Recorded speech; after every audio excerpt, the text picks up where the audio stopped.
Well, welcome everyone to today's webinar by Pacific Research Institute.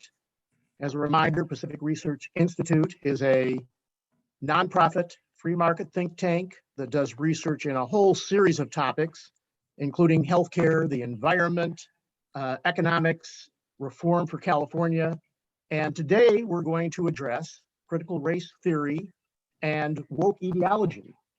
Our speaker today is Judge Janice Rogers Brown, who's going to speak on, quote, bait and switch, how the Wokerati mislead the public for power and profit.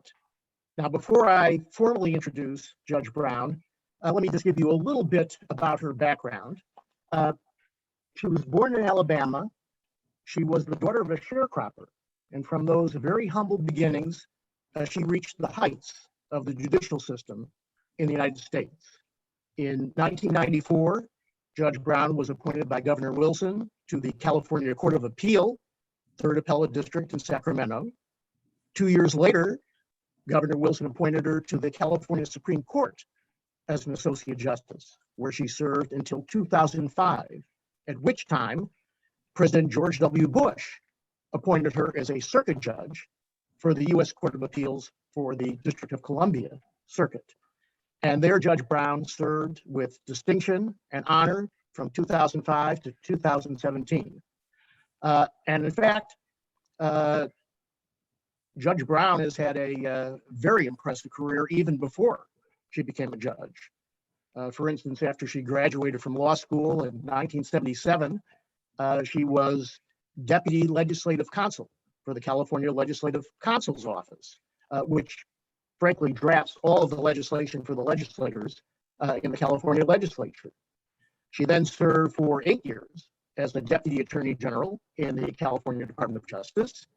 And thereafter, she was a Deputy Secretary and General Counsel of a major California agency, the California Agency for Housing, Transportation, and Business.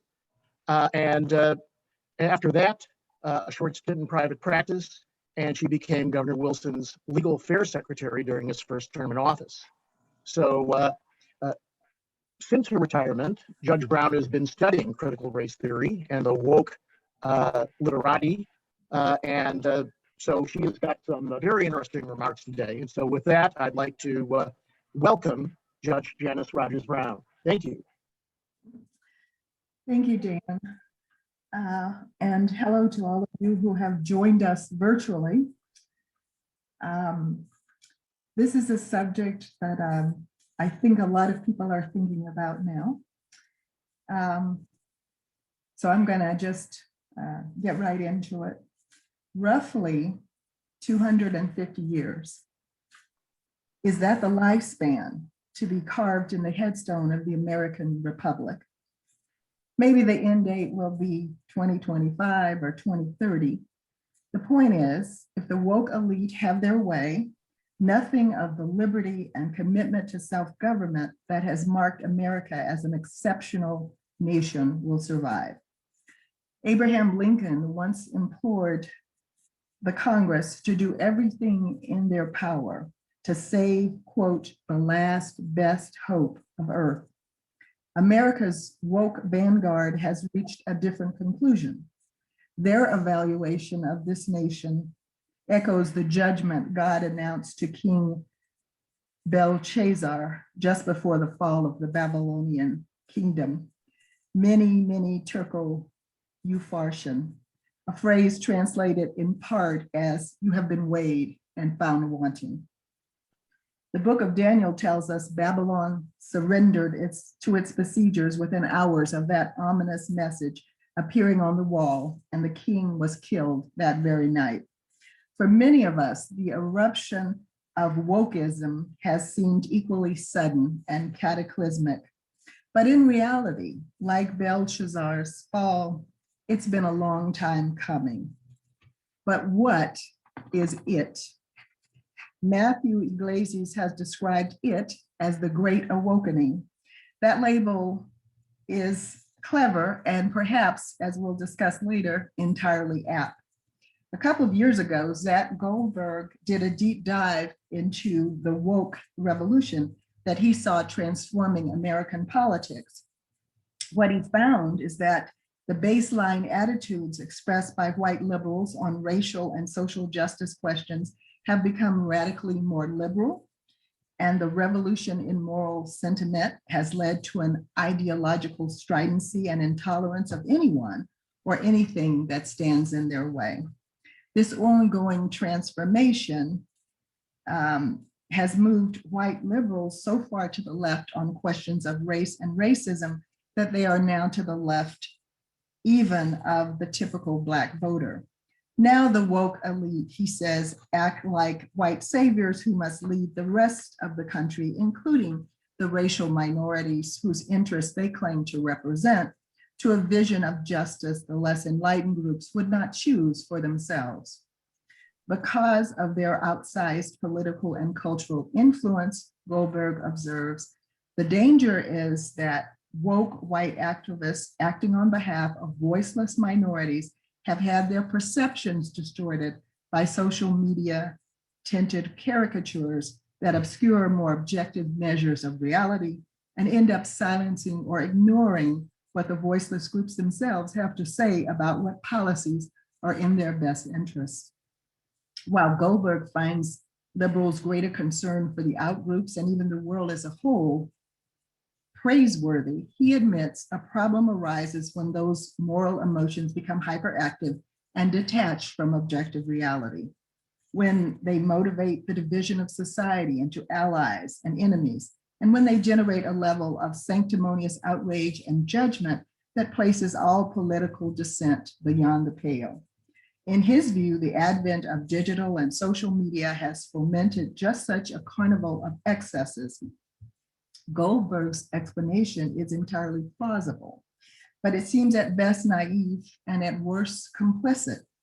The orgy of destruction that we saw in our streets in 2020, which woke supremacists praised and financially supported, leads me to a less benign conclusion. The totalitarian overreach of the woke supremacy is not a mistake born of excessive zeal. It is a feature. Woke doctrine is not about the good guys being innocently overzealous. It is about the imposition of an ideology, a prodigiously pernicious and divisive one. Joshua Mitchell asked a critical question: from what have the woke awakened? I will get to that in a moment. But first, what do we see if we take Goldberg's assessment at face value? All the moving parts that undergird the Great Awakening and the synergies that have made it suddenly consequential are not easy to unravel. From one perspective, this awakening may count as the fourth in a series of religious revivals. The first in the 1730s and 40s, and the second between 1790 and 1820 were the high tide of a flood of faith that brought religious renewal, challenged and changed the hearts and minds of both city dwellers and frontier settlers, and left converts with a strong sense of obligation, at first to God and then to the community at large. Rod Craig notes the revival inspired a parade of new colleges: Princeton, Columbia, Brown, Rutgers, Dartmouth, all dedicated to instilling knowledge from a biblical perspective. Despite widespread denominational diversity, philosophically, Americans expressed a broad consensus shaped by the Judeo-Christian worldview. The third awakening, the social gospel movement, 1880 to 1910, invoked religious authority to bring about political and social transformation, but seemed to have lost sight of Christianity and substituted an undifferentiated humanitarianism, which remains the idol of our age. The narrow intolerance that characterizes this newly virulent iteration of identity politics is the antithesis of the transformative community ethos that possessed the souls of folks stirred by the revivals that swept across the American colonies. And though it may share some DNA with the social gospel movement, the woke may not yet realize they have merged religion and politics. Unfortunately, this is an awakening without God, and without forgiveness. Let me be blunt. There is systemic racism in America. This invidious bias comes from an ironic and unexpected source. It is a phenomenon almost entirely attributable to the left and its avid spear carriers in the academy, the media, and in recent decades, the Democratic Party. I hasten to say that I do not mean to declare that there are no other bigots in America, that nothing ever occurs as a result of racial animus, but the claim of systemic institutionalized anti-Black racism and irredeemable legacy of slavery and the Black codes is a delusion of the left, or more accurately, a deliberate distortion of the left that serves political purposes wholly unrelated to the alleged oppression of minorities, however copiously that cohort is defined. Racism is a charge that always enhances the victimology narrative, is now the most powerful ratchet in the neo-Marxist toolbox.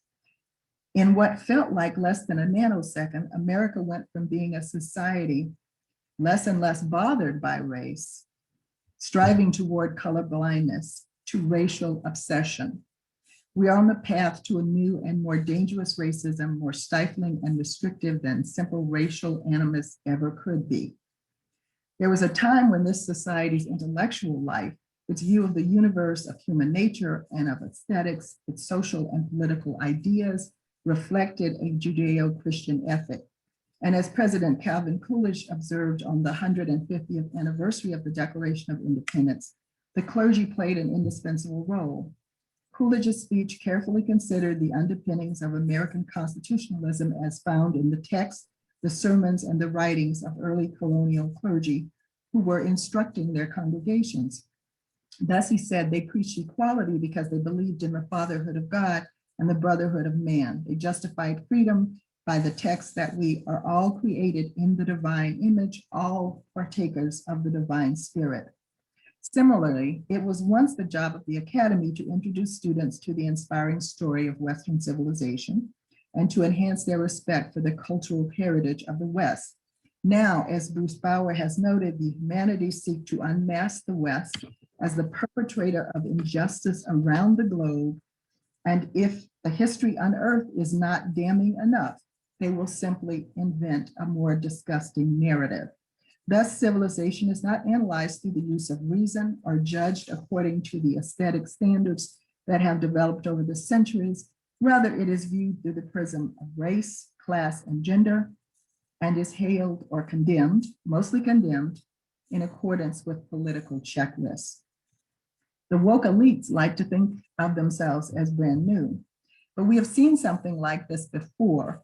As confrontations over abolition heated up, Abraham Lincoln also foresaw that the unchecked growth of what he called the mobocratic spirit threatened to destroy the American Republic. The rule of the self-righteous, he warned, could destroy self-government. Lincoln and his generation succeeded in preserving the Temple of Liberty with new pillars, hewn not from the solid quarry of sober reason as he had predicted in 1837, but from a new birth of freedom that extended America's founding promise of liberty to all Americans. But as the country moved into Reconstruction, Orestes Brownson perceived a new threat. Just as Rizard Laguto would later perceive a, quote, demon in democracy, unquote, Brownson saw the infamous element in what he dubbed humanitarian democracy. He acknowledged the abolitionists were right in opposing slavery, but wrong to oppose it on humanitarian or socialist grounds. And yes, socialism was around at the end of the Civil War. The problem, he said, is that the humanitarian impulse sees the cause as superior to individuals, states, and governments, and holds that all may be trampled in pursuit of a sacred agenda. Thus, he predicted humanitarians would found, in the name of justice, a complete social despotism in which might makes right. Sound familiar? Insert social justice here, and you have a pretty good template of the world the Wokerati envision. Brownson warned that humanitarians are dangerous precisely because they appear to be building on broader and deeper foundations being more Christian, more philosophic, more generous, and philanthropic, but he warns, quote, Satan is never more successful than under the guise of an angel of light. Popular government, he concluded, depends on the virtue and intelligence of the people and thus requires fixed standards of immutable justice that could not be the constantly changing product of some unfolding and progressive historical process. In short, a dogmatic belief in objective value is necessary to the very idea of a rule that is not tyranny or an obedience that is not slavery. The rise of the woke supremacy is the story of what happens to a culture when subjectivism corrupts reason. And a flight from objective reality is the core of Marxism. Perhaps predictably, the proliferation of critical studies responsible for the current plague began as a repudiation of Christ and Marx. Though postmodernism is notoriously hard to define, it is generally characterized by broad skepticism, subjectivism, and a general suspicion of reason. What Pluckrose and Lindsay describe as the postmodern turn is a rejection of Enlightenment values, particularly objective knowledge, universal truth, science, or evidence more broadly, as a method for obtaining objective knowledge. The power of reason, the ability to communicate straightforwardly via language, a universal human nature, and individualism. Postmodernism arrived just in time to facilitate the revival of a new and improved cultural Marxism, or to put it another way, Hegel's thoughts repackaged to take advantage of the tumult associated with the civil rights struggle and the anti-war movement. It was a perfect storm. Postmodernism might have remained no more than a detour had its radical skepticism and focus on power and hierarchies not been co-opted by cultural studies, where it morphed into social justice scholarship in capital letters, also known as applied postmodernism. Scholarship became indistinguishable from activism, and viewing everything through the lens of race, gender, and hierarchies of oppression gave rise to political correctness, trigger warnings, microaggressions, and more recently, the cancel culture. Social justice scholarship co-opted the notion of remedial justice, no caps, from the civil rights movement. But social justice is not to be conflated with the justice claims of authentic civil rights. Indeed, social justice scholarship arrived on the scene just as legal equality had largely been achieved, and anti-racist, feminist, and LGBT activism began to produce diminishing returns. More than one scholar has noted the blatantly religious overtones of woke doctrine. Professor Jonathan Haidt observed that each campus possesses adherence to a new religion, where white privilege has replaced original sin. The transgressions of class and race and gender are confessed not to priests, but to the community. Victim groups are worshiped like gods, and the sinned against are supplicated with safe spaces and trigger warnings. Haidt's observations find support in the work of postmodern intellectuals that deny objective truth. On this view, the point of words is not to exchange ideas, but to set forth a proper narrative. According to Gad Saad, many of the progressive positions espoused by social justice warriors are a form of self-flagellation meant to atone for some assumed original sin. He says most likely being a white Westerner, and to highlight one's virtuous ideological progressive purity. In this sense, SJW progressivism can almost be seen as an alternative religion to Christianity. Michael Anton says he sees in wokeness a radicalization of the Catholic teaching on original sin, only without the possibility of redemption or grace, and targeted only at those guilty of whiteness. Professor Joshua Mitchell makes the connection more explicitly, though he sees a replication of a Jewish ceremony of innocence. The Christian notion of radical equality, which is at the heart of the Declaration of Independence, is being supplanted by, he says, quote, a strange sort of anti-egalitarian spiritual eugenics, which requires the pure and innocent groups to ascend while the stained transgressor groups must be purged. Although Mitchell says identity politics has turned politics into a religious venue, of sacrificial offering. The Wokerati reject the sacrifice of Christ and invoke the older Jewish tradition of Passover. The Hebrews marked the doorpost of their houses with the innocent blood of a slain lamb in order that the angel of death would pass over them. Similarly, he says, in order to escape the cathartic rage of the woke mob, the usual suspects, today white male heterosexuals, must enact a version of that ritual daily, furiously signaling their innocence by showing unwavering support for social justice causes so that social death may pass over them and settle elsewhere. Alas, says Mitchell, the demand for scapegoats is insatiable. Identity politics eventually comes for everyone.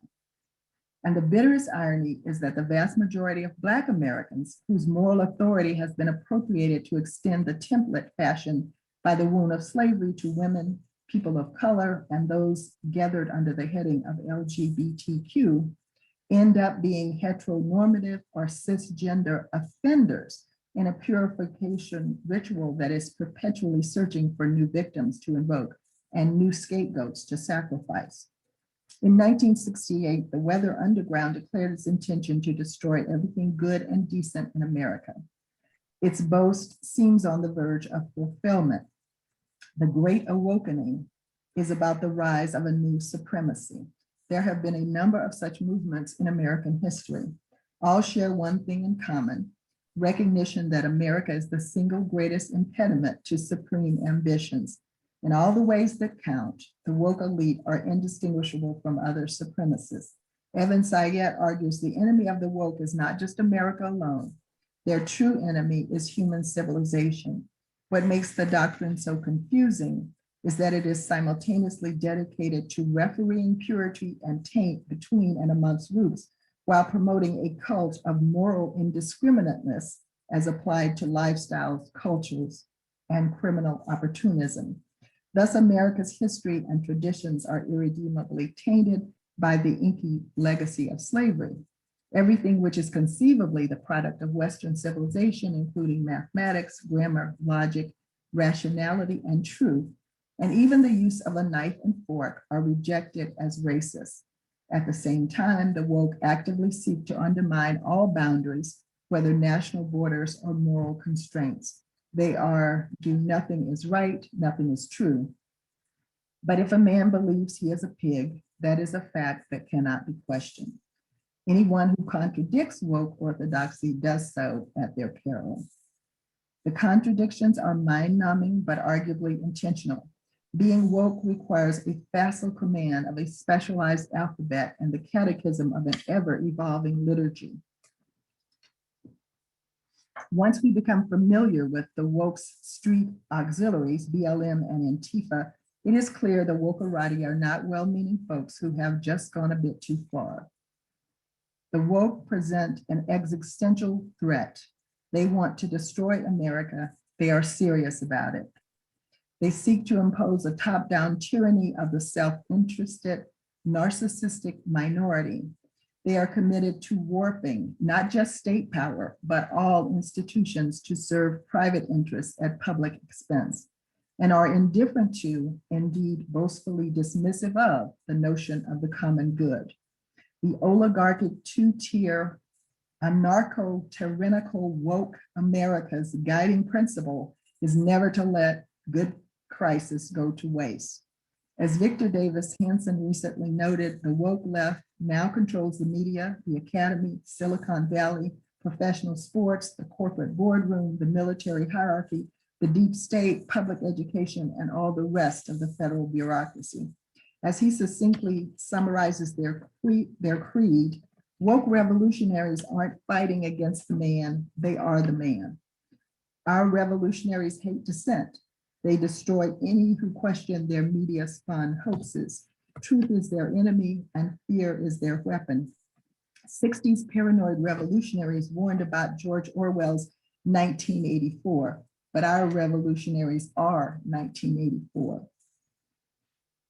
In the real world, theory with a capital T has predictably calamitous consequences.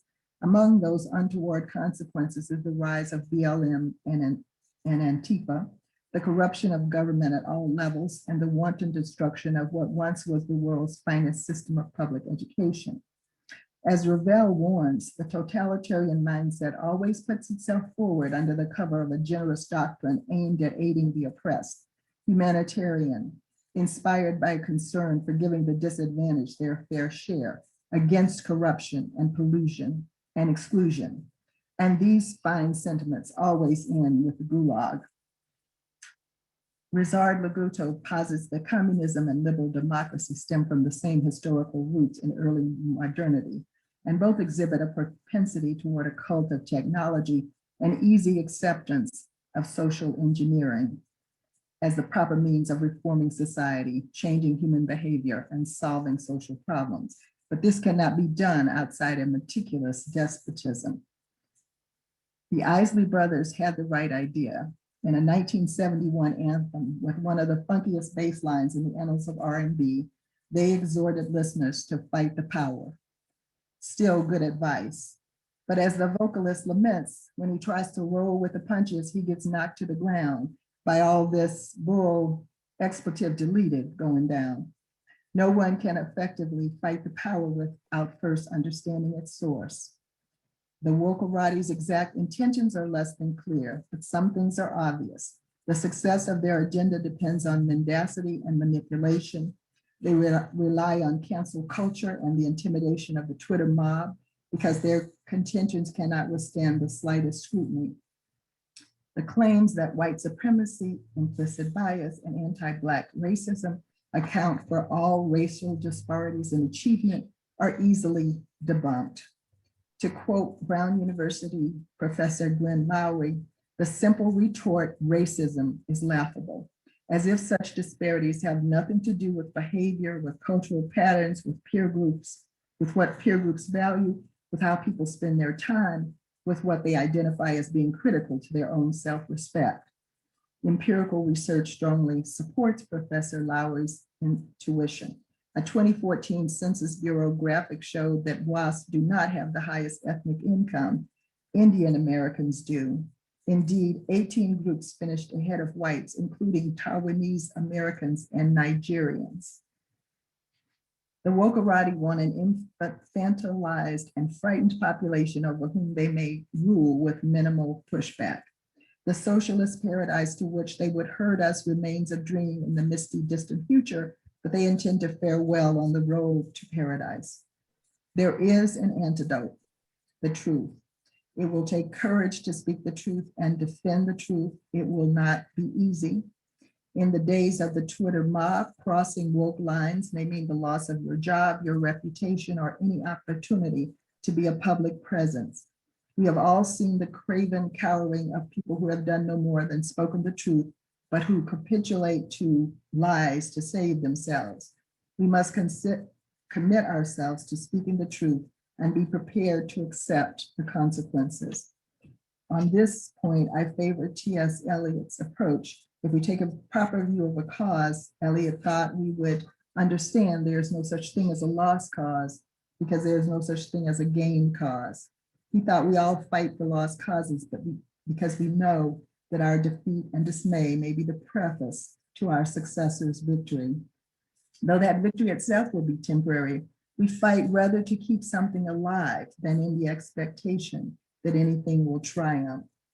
In other words, we fight because some things deserve to be defended and are worth whatever it costs us to do so. I count the truth among the most important of the things that deserve to be defended. And as Christopher Rufo reminds us, courage begets courage.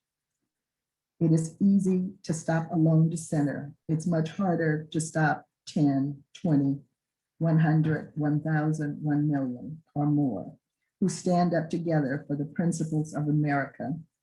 We have nothing to lose but our chains and much to be gained. Truth and justice are on our side. Judge Brown, thank you so much for a very scholarly presentation with great historical perspective, including perspective going back to the religious revivals of the 1700s and beyond. So we've got 30 minutes for questions and answers. You will see on your screen a question and answer box, and you can type in your questions, and I will try and cover as many questions as I can.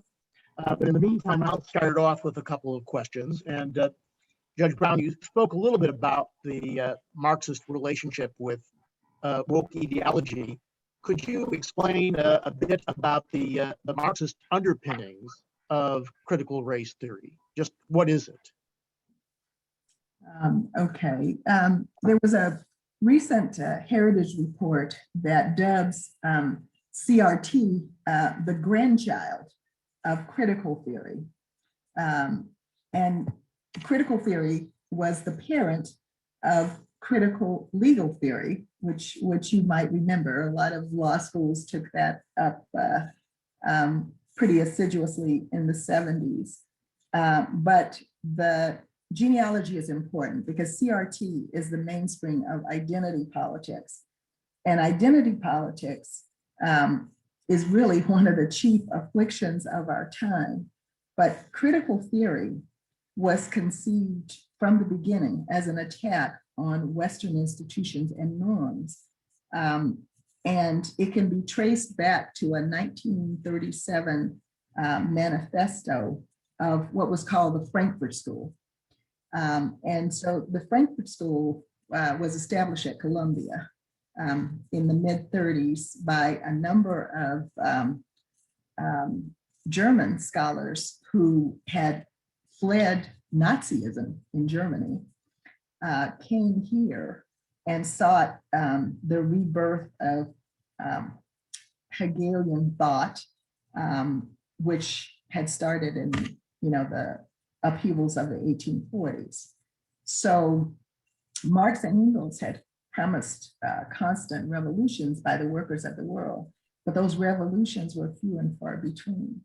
So Antonio Gramsci, the founder of the Italian Communist Party, updated the Marxist orthodoxy. And what he did was really brilliant. He said, yes, all societies are divided into two groups, the privileged and the marginalized, the oppressor and the oppressed.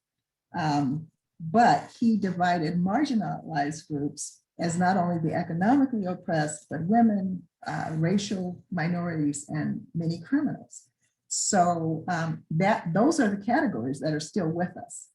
And that updated the Marxist orthodoxy in a way that puts us right where we are now. Because the other thing that he said, there are two ways of dominating people. One is power and coercion. The other is what he called hegemony, which is, he's saying, it's having such a control, over the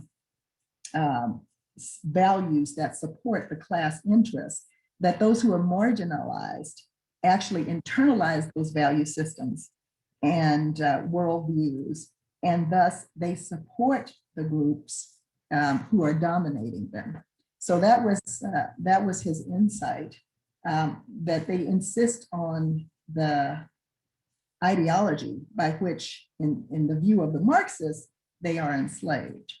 So after the defeat of the Nazi regime, many of these scholars went back to Germany, but one who stayed was Herbert Marcuse. And he really was very effective at using Gramsci's insight. And he took advantage of the riots and violence associated with civil rights and with the anti-war movement and all of that, and realized that he had found a new agent of change, that minorities and these new categories of victims, which could be continually created, had the potential to create that constant revolution that Marx had predicted. So CRT came from critical legal theory, which came from critical theory, which came right out of the Frankfurt School. Well, thank you for that. I must say that through my reading, what I found in a more simplistic fashion was that Marxism, of course, is based on the capitalist class oppressing the proletariat. Right. And by the second half of the 20th century, a number of Marxist socialist scholars were finding that this theory wasn't really working very well, and the workers were not revolting against the capitalist class. And they decided, well, we'll just change who the oppressors are and who the oppressed are, as you point out, and make the oppressors white males and the oppressed women and minorities. And suddenly that seemed to catch on as a way of using the Marxist model, but in a different fashion. Let me ask you another question, then we'll turn to some of the questions we've got from our audience. So you spoke about how Victor Davis Hanson noted that now the woke ideology controls academia, the media, government bureaucracies, and so on. So how do you think all this happened? How did this woke ideology gain such influence? And as you note, particularly at a time when the civil rights movement in the 1960s and the legislation, Civil Rights Act of 1964, Voting Rights Act of 1965, seemed to address through enforcement a non-discrimination policy in the United States. So how did this woke ideology gain such influence and spread so greatly through so many institutions in the country? It is not entirely clear to me, but I've always thought that the 60s were really pivotal in the spread of this. And in part, there was a lot of student unrest at that time, a lot of universities, some of them infamously so, gave way to student demands. And a lot of those demands included changing the curriculum. And Bruce Bauer says in the Victims' Revolution that suddenly we had all of these studies. But one of the first of those was what was called, the legal crits, right? Critical legal theory. And that gave support to a lot of, so there was, critical race theory, and then there was feminist theory, and then there was Chicano studies, and, then there were queer studies, and on it went. And I think initially, the Academy really felt embarrassed and somewhat dismayed because they had been guilty of overlooking what was a real problem. The bad old days of de jure discrimination and the Black codes and all of that. That really happened, and they had ignored it. And so the civil rights movement brought all of that to their attention, and then their own children, criticized them for having been passive in the face of this great moral wrong. And so I think that they wanted to, to be inclusive, to be responsive to what was being said, but at the same time, they abandoned every kind of standard of, academic rigor or, requiring people to know whereof they spoke. And so that created that vacuum into which critical theory seemed to fit very happily. And so for a while, I think they thought, well, that's fine. We can talk about all those things in the Academy, but they didn't expect it to escape, but it did. And so for many reasons, in part because you were educating all of these people, in social justice scholarship and so forth, and they were going out into the world and taking jobs and, becoming human resource directors and doing all these kinds of things. So that orthodoxy was spreading. So I think that's one explanation of it. I think there are others. All right, thank you. So here's a question from the audience. Do you agree with John McWhorter that wokeism for white liberals is a religion. I think you kind of alluded to that a bit in your presentation, but maybe you can expound on that. So do you agree with John McCarthy about wokeism for white liberals as a religion? I don't know that they understand it to be, you know, informed by some sort of religious sensibility. But I must say that I was really very struck by Joshua Mitchell's view of this. You know, he says it's not just virtue signaling, it's innocence signaling. And you've got to do that all the time because it's a moving target. And, you know, you kind of, one of the things Douglas Murray says in The Madness of Crowds is you're walking through a minefield, right? You never know when it's gonna detonate. And so you're always trying to avoid getting blown up. And so, but there does seem to be, and every, just about every commentator and every author that I have seen who has taken a hard look at this has actually seen something in it that looks like a religion. Some of them say, well, it's not quite a religion because you know, they don't acknowledge transcendence. But I think you can have, you know, if you define a religion functionally as just, you know, that doctrine that helps you answer the hard questions, right? All those things that don't have easy answers, then it's operating very much like a religion. It's just that their answers are terrible. Right? All right, so here's another question.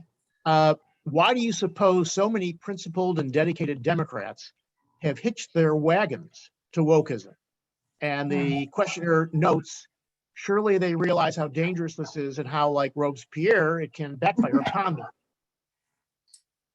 Well, that is a great question. I really, really struggled to understand what's happening. And at first I thought, well, maybe there are still people in the Democratic Party who are simply honorable liberals, and they just don't pay enough attention to know that this is going on, because many of us, even those of us who pay attention to such things and are, you know, concerned about politics and the trends and trying to, you know, read the tea leaves, I think it came as something of a shock when all of this really started to become a conflagration in 2020. So I could see up to that point, not quite understanding what was going on. I know a lot of people, you know, a slogan like Black Lives Matter, that must have seemed to a lot of people like something that was simply, you know, obvious. Who could be against that? It's like motherhood apple pie, right? I could see that being, you know, somewhat of a stealth movement, but I can't understand it now. I mean, I think it's now so blatant. There's so clearly articulated their hostility to the country, their, you know, real rage against American principles, the idea of equality, the idea of government neutrality. All of these things they utterly reject, and they say so. And there's nothing about it that is, you know, somehow secretive. So I think maybe it's just that they're now looking at a situation in which everyone that they listen to, you know, the media, you know, the academy, the professional sports, business leaders, you know, everyone seems to be saying, yeah, that's right. You know, we're all in agreement with this. And so I suspect that it's very hard when people think that public opinion is pervasive, you know, for them to have a different view. All right, so for those who are concerned as you are about the spread of woke ideology and critical race theory, what can be done to respond to its growing influence. Now, you noted that, in your presentation that truth was an antidote.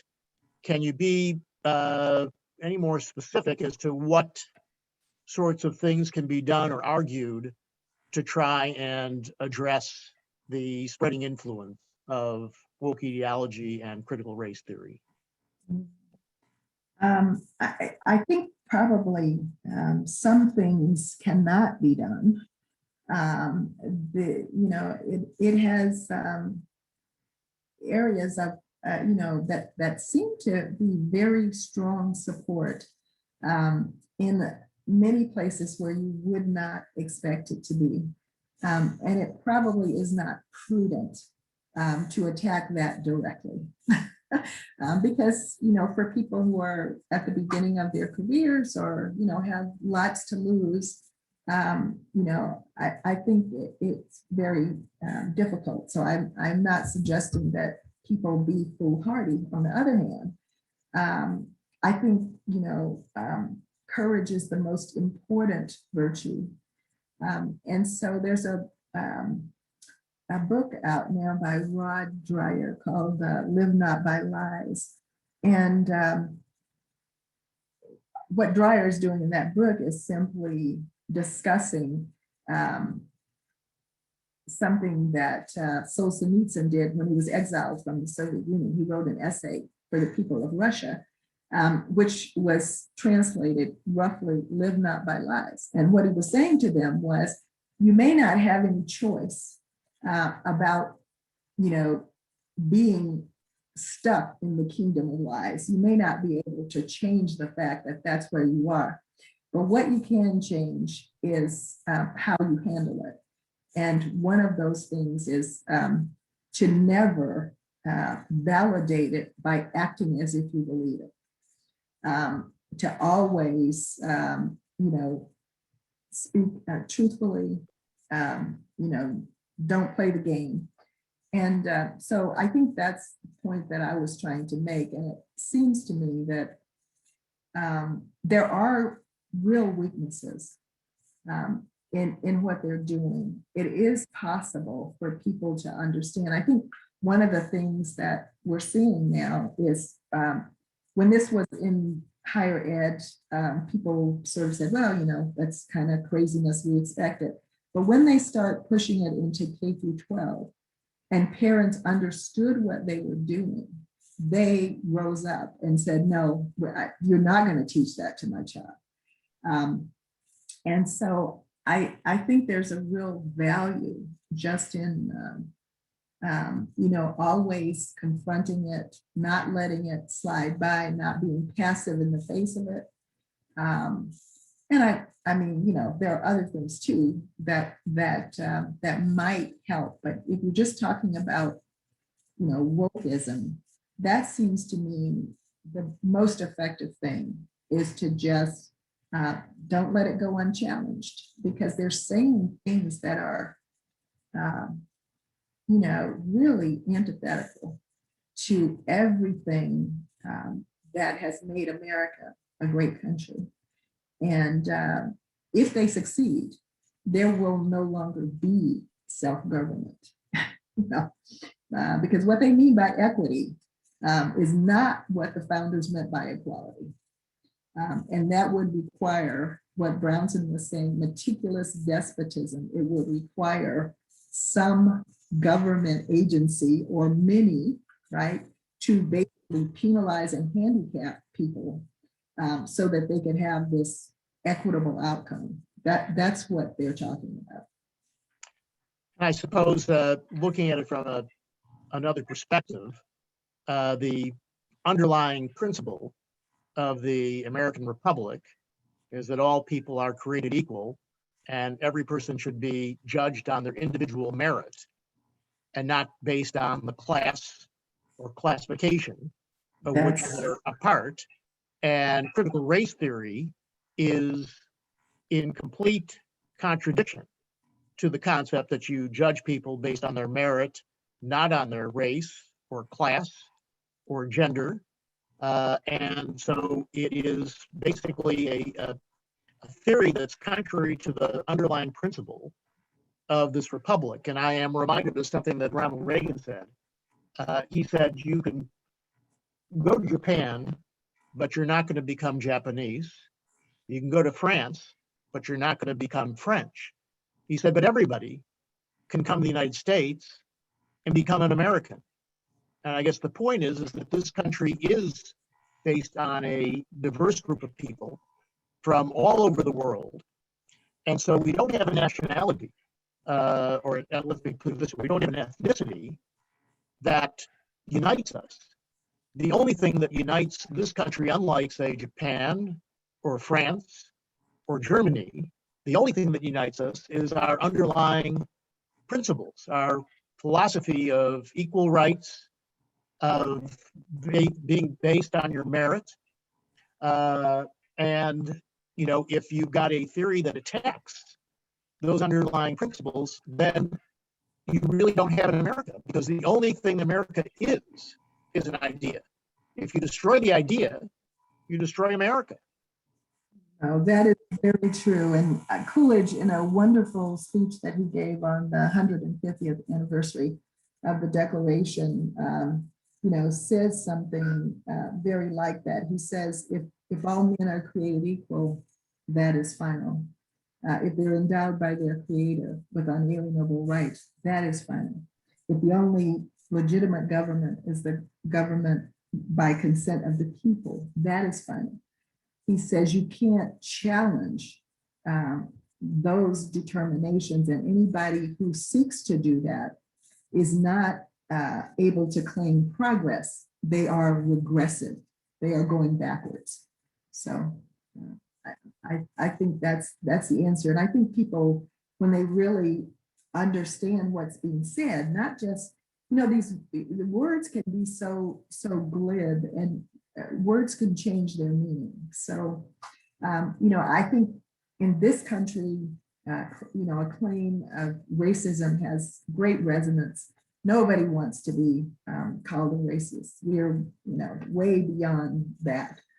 And so, but when people understand what's being said, when, you know, when Ibram Kendi says, you know, how to be an anti-racist, and then he says the way to do that, you know, is more discrimination, you know, that should make you pause. Yeah. Right, he says that the remedy for past discrimination is present discrimination. It's present discrimination. Right, and the remedy for present discrimination is future discrimination, which overlooks the fact that one generation isn't supposed to pay the price of what a prior generation did. Yeah. It moves away from treating people as individuals and to be judged on their individual attributes, as opposed to looking at them as part of a class or group of immutable characteristics. So why don't I ask you one last question? You made some reference to the fact that the woke ideology rejects reason, rejects Enlightenment principles, and there was a recent column in the Wall Street Journal that quoted from Richard Delgado, who apparently is one of the founders of critical race theory and has written a book called Critical Race Theory: An Introduction. And he says in his book that critical race theory, quote, questions the very foundations of the liberal order, including equality theory, legal reasoning, Enlightenment rationalism, and neutral principles of constitutional law. So he says it even questions neutral principles of constitutional law. Are these concepts essential to woke ideology and critical race theory? In other words, are these views integral, so that you cannot accept critical race theory or woke ideology without questioning and rejecting equality theory, legal reasoning, neutral principles, constitutional law, the Enlightenment? I mean, is it just integral to the theory?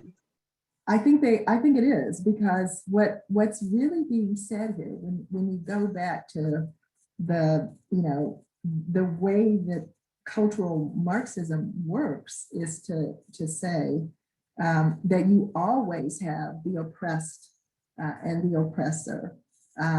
That score is never settled. You never get to a point where you're not playing victimology poker, as it were.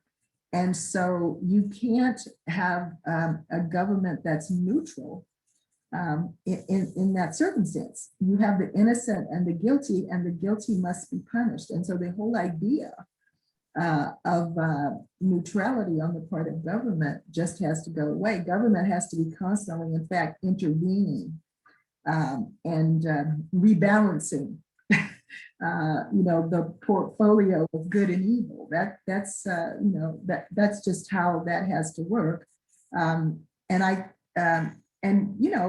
They utterly reject. In fact, I believe I have come across something where Kendi says that neutrality itself is racist. So yeah, I think those are irreconcilable. All right, one last question before we close, and that is that you talked about equity as a viewpoint of critical race theory and woke ideology. What is equity in that ideology as compared to equality? Because the equity sounds great. Sounds like why would you equity? It does. I think most people think it's kind of the same thing as equality. And the mean now is diversity, equity, inclusion, DEI. And so you have to swear your allegiance to that if you want to be hired in most places now.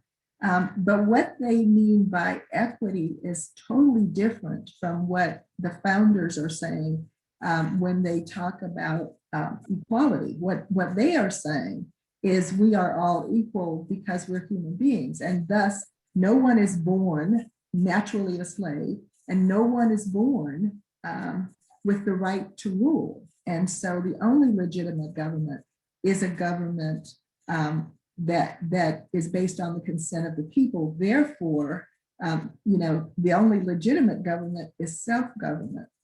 Equity is saying something very different.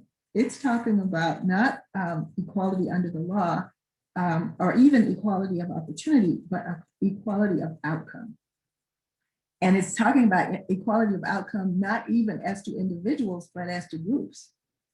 So, so the idea being that some organ, some office of government should be in the business of making sure that everybody has equal outcomes. And you can't do that without complete despotism. You have to be able to completely control people's lives to bring about that notion of equity. Well, thank you. So I'd like everyone to give a virtual round of applause to Judge Brown. So thank you very much for your presentation today. And I'd like to remind our viewers that if you're interested in PRI or learning more about PRI, you can visit the website, which is www.pacificresearch.org. And let me remind you also that PRI has a weekly podcast called The Next Round and a blog called Right by the Bay. We also come out with all kinds of papers, as I've said at the very outset of this presentation, on healthcare, the environment, economics and business, the environment, California reforms. And let me finally remind you that PRI is holding its annual gala at the Ritz-Carlton on October 2. And that'll be in San Francisco. And the keynote speaker is Mark Levin. So you can get more information about that on the PRI website as well. And we look forward to seeing you at our next webinar. So thank you and good afternoon. Thanks, Dan.